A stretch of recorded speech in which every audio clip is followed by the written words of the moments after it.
England is where the sport that we all know and love started. They were the winners of the 1966 World Cup and have come close of winning big tournaments several other times. The fact of the matter is that England has been one of the richest national teams in terms of players' quality all over the years. You could definitely make several English 11s, such is the sheer amount of talent in this nation, with players from every generation like Stanley Matthews, Bobby Charlton, Gaza, and more recently Rooney. Today, it's time for me to rank them. So without further ado, this is Thrones FC, England's greatest 11 of all time. Goalkeeper, Gordon Banks. One of the greatest goalkeepers of all time, Banks made 679 appearances during a 20-year professional career and won 73 caps for England, highlighted by his godlike performances at the 1966 World Cup that he went on to win. Perhaps his greatest moment was when he performed what could very well be the greatest save of all time, when he stopped a powerful header from Pelé in the 1970 World Cup. At club level, he spent most of his playing days with Leicester and Stoke City, winning a League Cup with each side. Even more interesting, in my opinion, is the fact that in the later stages of his career, he left his country to play in the North American Soccer League, blind in one eye due to an accident, and still was considered the best goalkeeper of the season in 1977. Peter Shilton is a legend, but Gordon Banks has to be number one.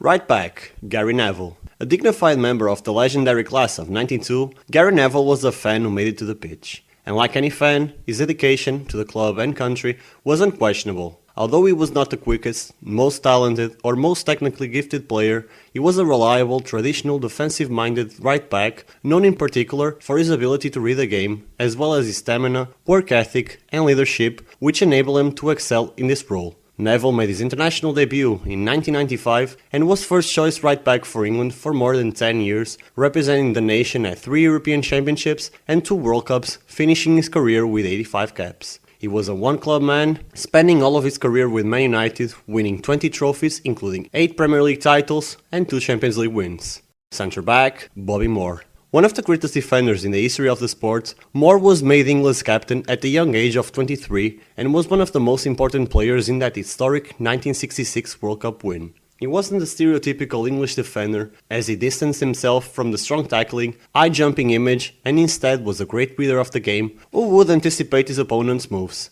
Even Pelé considered him the greatest defender he ever faced. He was capped by England 108 times, which at the time he retired was considered a record.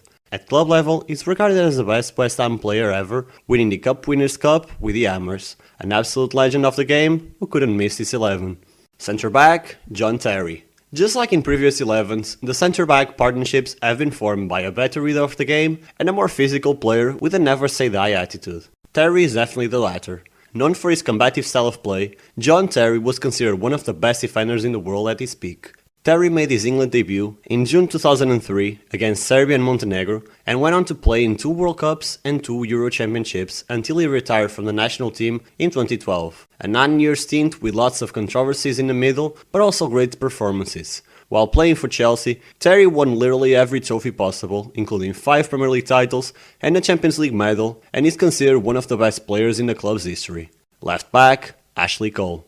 Widely considered as one of the best left-backs of his generation, Ashley Cole was a product of Arsenal's academy and a big part of their success in the early 2000s, and later when he joined their rivals Chelsea, he also became one of the most important players throughout the rest of the 2000s and early 2010s, where he won a Champions League and a Europa League. Cole was a machine that rarely seemed to tire. He was one of the few fullbacks that balanced his attacking and defensive sensibilities perfectly. He operated like a midfielder in attack and was a capable defender and a great tackler who knew how to mark even the best attackers.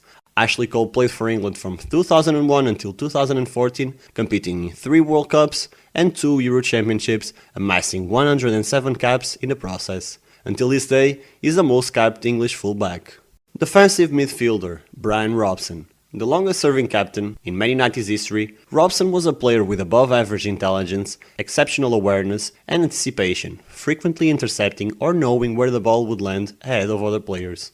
Also known as Captain Marvel, he represented England 90 times, captaining his country 65 times. A natural-born leader who saw his best days at club level with Manchester United, where he won several trophies, including 2 Premier League titles and a Cup Winners' Cup. He was a terrific player, extremely underrated by the current generation, and would probably have an even bigger impact if it wasn't for injuries. Central midfielder, Frank Lampard. Lampard was a versatile box-to-box player who was capable of playing anywhere in the midfield. He also had a great goal-scoring tally, a total of 222 goals in his career. One of, if not, the greatest Chelsea player of all time, Lampard won everything that there was to win with Chelsea after a successful stint with West Ham United. Lampard played 106 matches for the England national team after making his debut in 1999. He represented his country at 3 FIFA World Cups and in UEFA Euro 2004, where he was named in the team of the tournament. Lampard scored 29 goals for England and was voted England Player of the Year in 2004 and 2005. Central midfielder Paul Gascoigne. Probably England's most naturally gifted player, Gaza was fun to watch. He was quick and creative, but at the same time physically strong, which allowed him to play in more advanced roles in the field, but also as a central midfielder. Gascoigne represented the England national team from 1988 to 1998, in which he was capped 57 times and scored 10 goals. He played an important part in his country's campaign in the 1990 World Cup, where they finished 4th, and in the Euros in 1996, where England also reached the semi-finals. At club level, he was far from a one-club man, having won the kits of Tottenham, Newcastle, Rangers, and many others. Attacking midfielder Bobby Charlton. Considered by many the greatest English player of all time, Charlton was a member of the 1966 World Cup winning team and was also England's all-time leading scorer for over 40 years.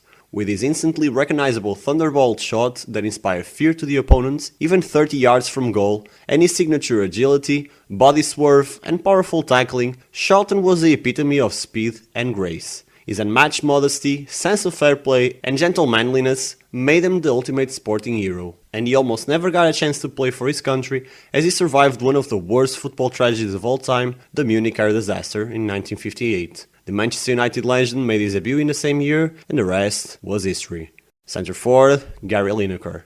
Very few England players have possessed Lineker's instincts inside the box, with his ability to score goals, particularly from close range. He still is the best English striker in World Cups, as he scored 10 goals in just 2 editions.